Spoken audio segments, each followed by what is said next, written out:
봉독해 드립니다. 마태복음 27장 27절에서 31절까지의 말씀입니다. 이에 총독의 군병들이 예수를 데리고 관정 안으로 들어가서 온 군대를 그에게로 모으고 그의 옷을 벗기고 홍포를 입히며 가시면류관을 엮어 그 머리에 씌우고 갈대를 그 오른손에 들리고 그 앞에서 무릎을 꿇고 희롱하여 가로되 유대인의 왕이여 평안할지어다 하며 그에게 침뱉고 갈대를 빼앗아 그의 머리를 치더라.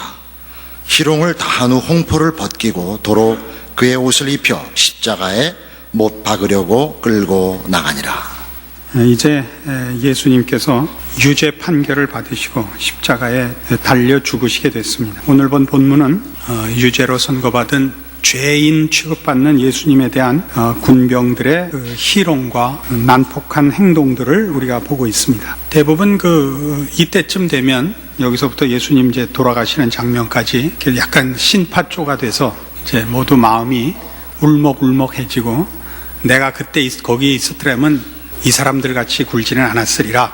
예수님을 편들고 자신의 신앙을 확인하는 이런 일들이 그저 많이 자행되는데 여기 마태복음의 기록의 의도는 그런 것이 아닙니다. 예수님이 물론 죄인 취급을 받으신 거 여기 보면 이제 십자가에 죽게 되는데 로마 형법상 십자가의 죽음은 로마 시민에게는 허락하지 않았던 잔인한 형입니다.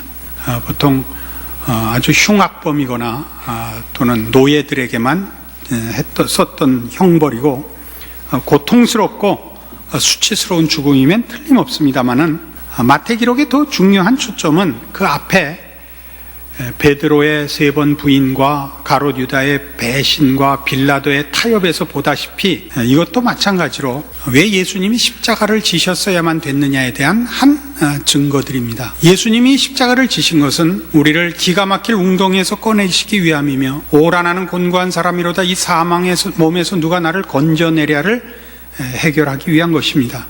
그 기가 막힐 웅덩이, 사망의 몸이라고 표현된 해결해야 될 우리의 죄의 정체가 뭐냐 할 때 여기 한 묘사가 나오는 것이죠. 그것은 이겁니다. 여기 총독의 군병들, 로마 군사들은 예수님과 아무런 사실 이해관계가 없습니다. 저들은 예수를 미워할 이유가 없습니다. 그는 반란을 획책한 무슨 독립투사도 아니며 저들에게 무슨 개인적으로 잘못을 범한 일도 없습니다. 저들이 여기서 행하는 그 옷을 벗기고 홍포를 입히고 가시면류관을 엮고 머리에 씌우고 갈대를 그 오른손에 들리고 그 앞에서 무릎을 꿇고 희롱하여 가로되 유대인의 왕이여 평안할지어다 하고 침뱉고 그 머리를 치고 이런 것들은 다 그들이 그렇게 흉악하게 그럴 이유가 없는 행동들입니다. 왜 했을 거라고 생각합니까? 인간이 갖는 죄성이 한 겁니다. 약자를 괴롭히고 힘없는 자에게 흉포하게 구는 우리 인류의 죄성이 유감없이 나타나고 있는 것입니다. 인간은 약자를 보호하거나 정의를 구현하지 않습니다. 인간은 모두 죄인으로서의 인간은 다 기회만 있으면 지랄을 떨 준비를 하고 있는 겁니다. 안 그렇습니까? 우리가 법할 때는 약자일 때 법을 얘기하지 강자일 때 법을 얘기하는 사람은 없습니다. 바로 이 문제가 십자가로 밖에는 해결되지 않는 것입니다. 그래서 우리는 지금 이 문제를 놓고 우리가 십자가를 믿는다고 하며 예수를 믿는다고 고백하는 우리의 신앙 고백들이 바로 우리 인간 본성으로 자리 잡고 있는 죄인된 더러움, 그 치사함, 그 야비함에 관한 것임을 좀 인식해야 됩니다. 그러니까 우리는 우리의 신앙이 형태로나 명분으로는 기독교 신앙에 허울을 쓰고 있지만 그 내용과 본질에 있어서는 거의 바뀐 것이 없는 경우를 너무 자주 봅니다. 그래서 이 교회에 나오는 사람끼리 서로 친하지 않고 교회가 교회다운 어떤 거룩한 분위기를 유지하지 못하는 가장 큰 이유가 뭐냐 하면 십자가를 지신 예수 그리스도의 구속 사역의 효과가 그 구원받은 백성들에게 제대로 이해되지 않은 탓입니다. 그러니까 신앙의 유무 혹은 신앙의 좋고 나쁨은 언제나 어떤 행사로 평가되는 것이 아니고 이런 인간된 자질, 그 성격, 품성으로 평가되어야 합니다. 이 부분이 한국교회는 대단히 약합니다. 그래서 예수를 잘 믿는다는 표현은 기독교적 어떤 행사를 열심히 행하며 또는 그런 행사에 능하며 열심히 있는 것으로 취급되고 있고, 그런 기독교적인 신앙 고백과 행사를 하는 이의 품성, 그 변화된 인간의 자질에 대한 이해, 평가는 상대적으로 외면되고 있습니다. 특별히 한국교회는 이 일에 너무 무지해서 열심 일변도고 행사 일변도일 뿐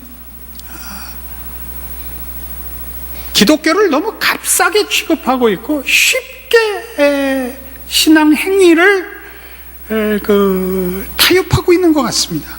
신앙이란 그렇게 만만하지 않습니다. 이 기가 막힐 웅덩이에서 나를 꺼내셨도다, 이 사망의 몸에서 누가 나를 건져내랴라는 고백의 해답을 소유한 그 기쁨과 그 보상이 있습니다. 아시겠습니까? 이런 눈 부릅뜨고 정답 기관총 쏘듯이 쏴붙이는 것이 신앙 아닙니다. 잠잠히 웃으면서 이렇게 경멸하는 것 신앙 아닙니다. 아시겠습니까? 예수님의 반응에 가장 놀라운 것은 인간의 그 죄악된 성품으로 야기된 저들의 무지함과 야비함과 더러운 공격에 대하여 예수님이 그걸 다 감수하셨다는 데 있습니다. 저들에 대하여 복수하시지도 않았을 뿐만 아니라 경멸하지도 않으셨습니다. 아버지여 저들을 사하소서, 저들이 자기가 하는 일을 알지 못하나이다.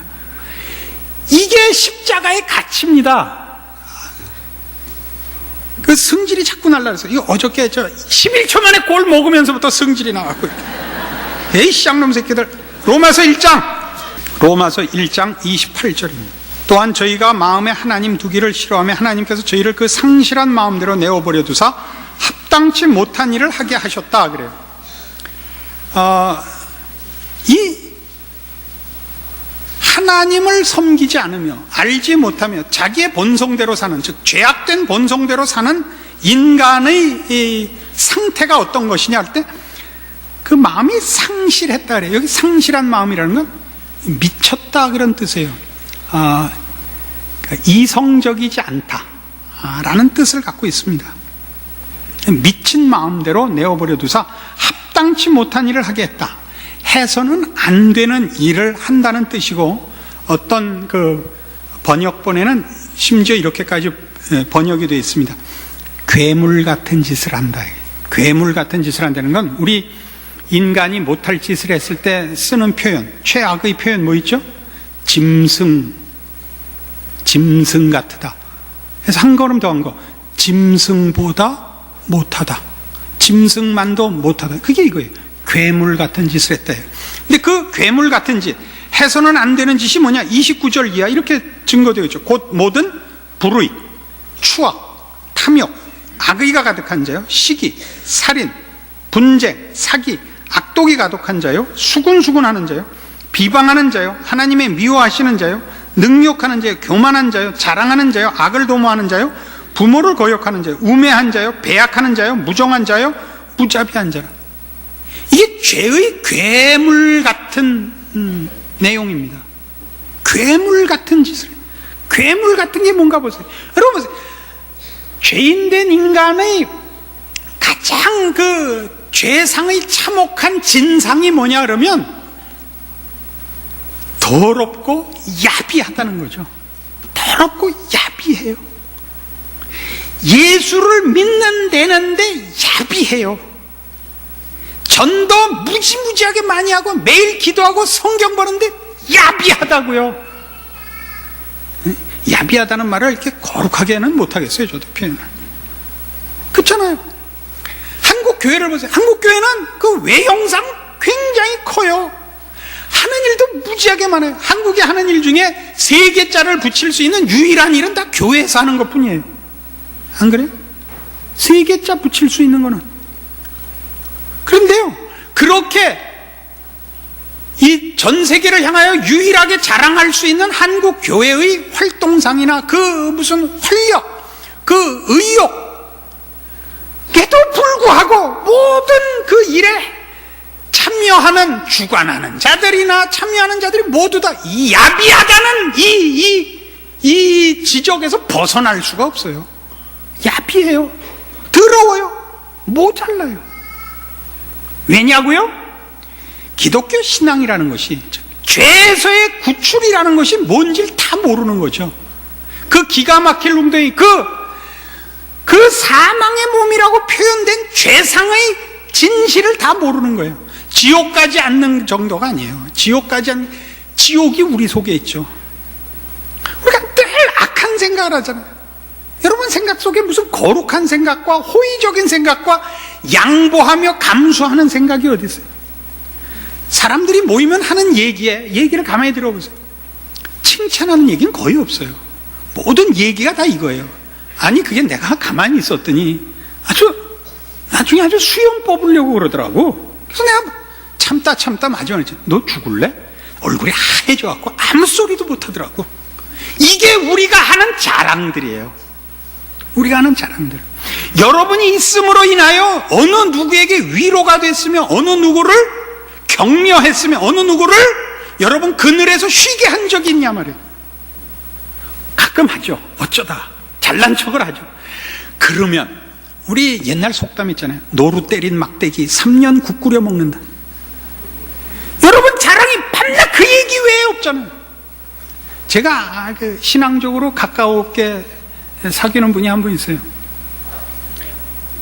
이분은 하여튼 온 주변 사람들이 욕하는 사람이에요. 근데 그분은 자기는 잘했다고 생각해요. 잘한 얘기를 해요. 그게 딱 하나예요. 딱 하나. 응?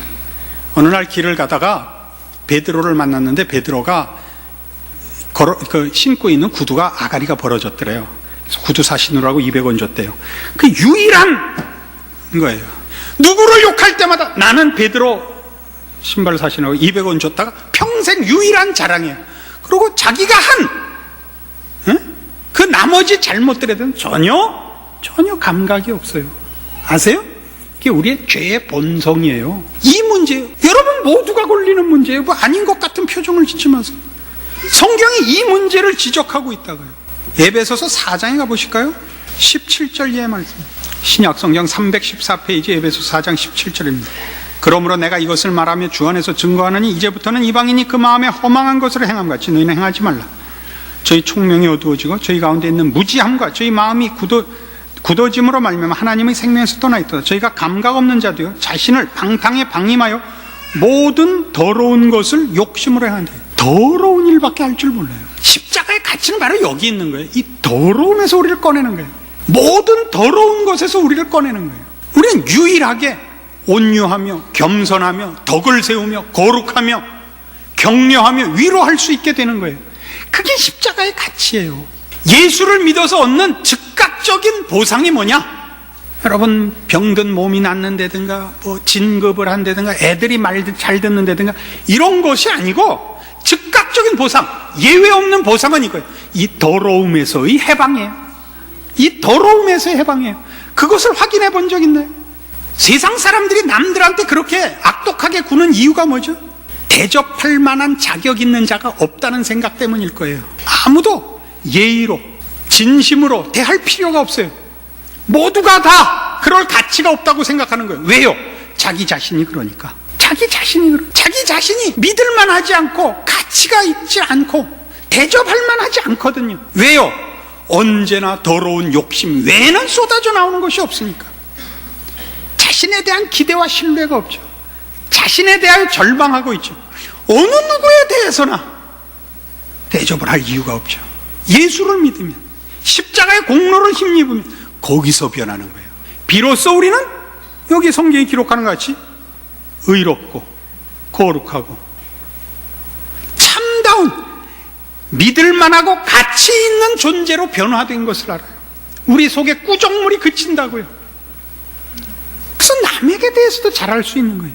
성경이 말하는 네 이웃을 내 몸같이 사랑하라 라는 말도 안 되는 요구가 가능한 이유는 여기 있는 거예요. 우리의 참된 변화와 하나님의 형상으로 지음받은 하나님의 백성된 그 거룩함에 대한 만족이, 그 기대와 신뢰와 소망이 모든 이들에게 뿜어져 나가며 저들을 그렇게 대할 수 있게 되는 것입니다. 지금 같은 에베소 4장 29절 이하를 보세요. 무릇 더러운 말은 너희 입 밖에도 내지 말고 오직 덕을 세우는 데 소용되는 대로 선한 말을 하여 듣는 자들에게 은혜를 끼치게 하라. 하나님의 성령을 근심하게 하지 말라. 그 안에서 너희가 구속의 날까지 인치심을 받았느니라. 너희는 모든 악독과 노함과 분냄과 떠드는 것과 회방하는 것을 모든 악의와 함께 버리고 서로 인자하게 하며 불쌍히 여기며 서로 용서하기를 하나님이 그리스도 안에서 너희를 용서하심과 같이 하라. 기가 막힌 표현이죠. 모든 악독과 노함과 분냄과 떠드는 것과 회방하는 것을 모든 악의와 함께 버리고, 이게 구원받은 자의 달라진 것입니다.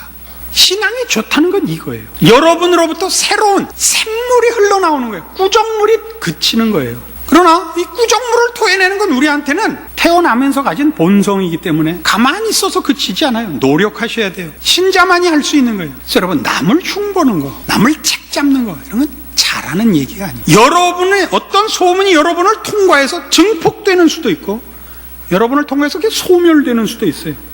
소멸돼야 돼요. 칭찬은 증폭되고 흉보는 건 소멸돼야 돼요. 우린 안 그렇죠. 우린 증폭되죠. 증폭되죠. 이런 설교를 하면 꼭 끝나고 그래. 목사님, 이거 누가 들어야 돼? 너 죽을래? 너 5장 1절 보세요. 그러므로 사랑을 입은 자녀같이 너희는 하나님을 본받는 자가 되고 그리스도께서 너희를 사랑하신 것 같이 너희도 사랑 가운데 생활하라. 그는 우리를 위하여 자신을 버리사 향기로운 제물과 생축으로 하나님께 드리셨느니라. 음행과 온갖 더러운 것과 탐욕은 너희 중에서 그 이름이라도 부르지 말라. 이는 성도의 마땅한 바니라. 누추함과 어리석은 말이나 희롱의 말이 마땅치 아니하니 돌이켜 감사하는 말을 하라. 너희도 이것을 정령이 알거니와 음행하는 자나 더러운 자나 탐하는 자 곧 우상 숭배자는 다 그리스도와 하나님 나라에서 기업을 얻지 못하리라. 이 모두 죄에 대한 가장 중요한 내용을 뭘로 설명하고 있어요? 더러움, 누추함, 야비함, 이런 인격적 차원에서 자신에 대한 십자가를 믿는 자의 변화를 확인하셔야 됩니다. 이것이 없다면 우리는 신자가 아닙니다. 이 변화가 없으면 안 됩니다.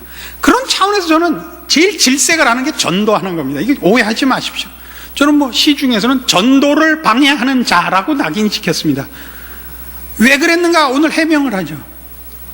여러분이 어줍지 않게 구원을 이해해서 여러분이 구원받은 신자의 책임을 나가서 전도하는 거라 이렇게 쉽게 넘어가서 바로 이 인격적인 싸움과 거룩을 향한 여러분의 전 성품을 건 싸움이 외면당할까봐 그래요. 이미 작년에 졸업했어야 되는 거예요. 너나 잘해, 이거였잖아요. 전도 같은 거 안 해도 좋으니까 너나 잘하라고요. 전도는 물론 모든 신자와 교회의 1차적인 책임이요, 자연스러운 책임입니다. 생명이 자라날 수밖에 없듯이 증거되게 마련입니다. 그러나 그런 행사로 여러분의 구원에 관한, 여러분의 신자에 대한 내용들이 다 떠넘겨지는 것 같아서 제가 아우성을 치죠. 그러니까 잠실 운동장에 모여갖고 몇만 명씩 모여서 세계 복음화 이런 걸 한다고요. 해야죠. 누군가 해야 되고 필요 있는 일입니다. 그러나 병행하고 있지 않잖아요.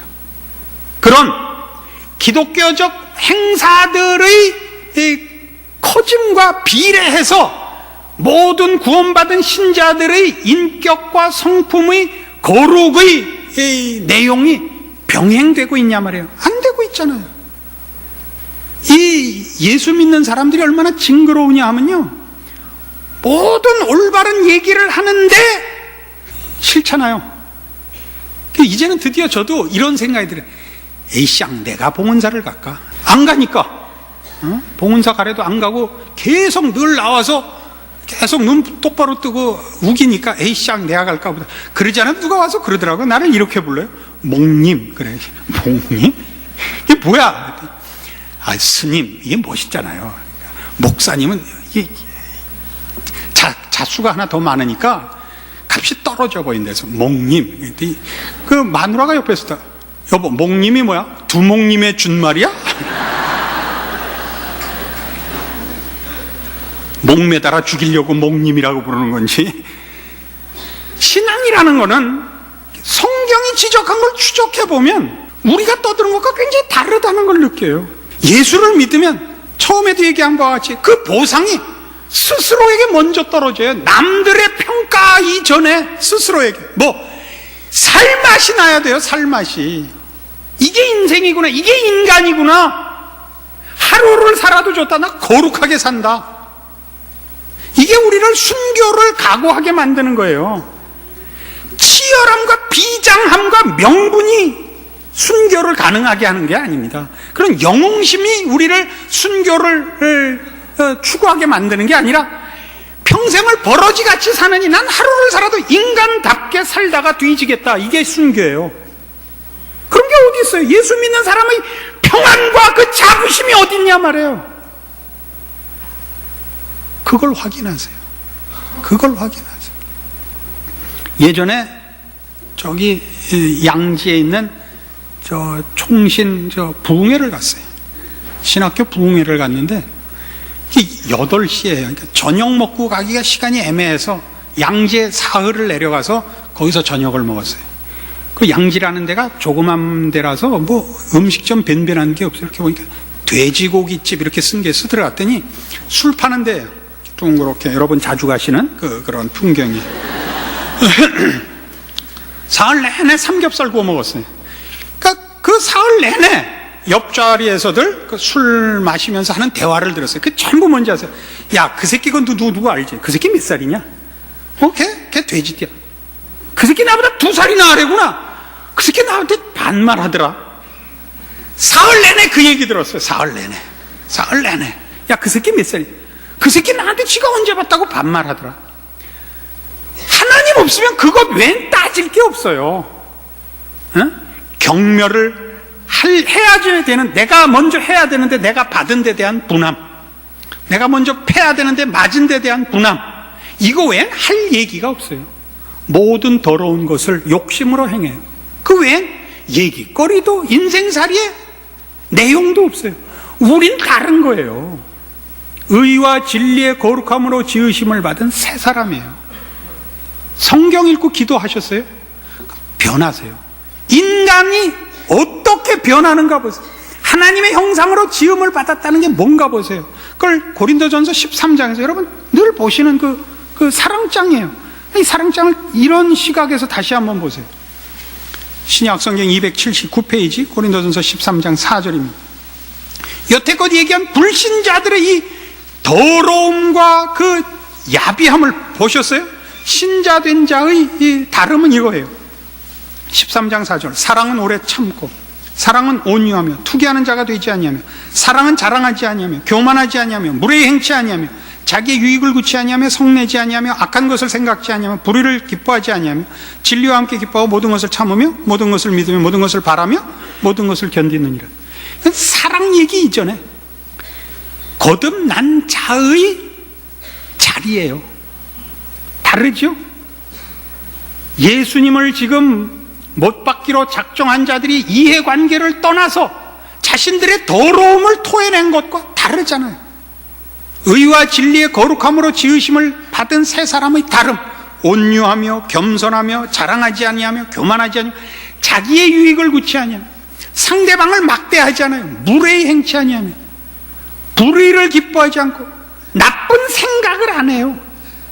사랑을 하자가 아니라 구원받은 자의 제대로 된 자리를 지키자예요. 이웃을 사랑하고 원수를 사랑하고 우리를 핍박하는 자를 위해 기도할 수 있는 것은 그것이 하나의 책임이고 덕목이고 이젠 우리의 제2의 본성인 거예요. 십자가로 만들어진 구원받은 자의 심성이라고, 변화된 인간이라고요. 이걸 점검해 주세요. 능력을 점검하시거나 열심을 점검하시거나 명분을 점검하지 마시고 이 속을 점검해 주세요. 이것이 모든 성도들이 누려야 할, 확인해야 될, 그리고 늘 잊지 않아야 될 신자된 점검의 기준들입니다. 이것으로 자신을 점검하여 기쁨이 있고 자랑이 있고 예수 믿은 보람이 있고 오늘 죽어도 좋다는 자신 있는 그 자리에 여러분을 틀림없이 붙들어 매시기를 바랍니다. 기도하십시다. 하나님 아버지 은혜를 감사합니다. 우리를 모든 더러운 것과 악한 것과 누추한 것과 어리석은 것과 야비한 데서 구원하셔서 거룩하며 의로우며 진실되며 자랑할 만하며 사랑할 만한 자리에 세우셨습니다. 이 구원받은 성도들의 지위, 그 영광 놓치지 않는 저희들 되게 하사 우리의 신앙 고백이나 우리의 신자된 인생은 그리스도를 모신 성도의 거룩함으로 이어지는 인생이 되게 하여 주시옵소서. 예수님 이름으로 기도합니다. 아멘.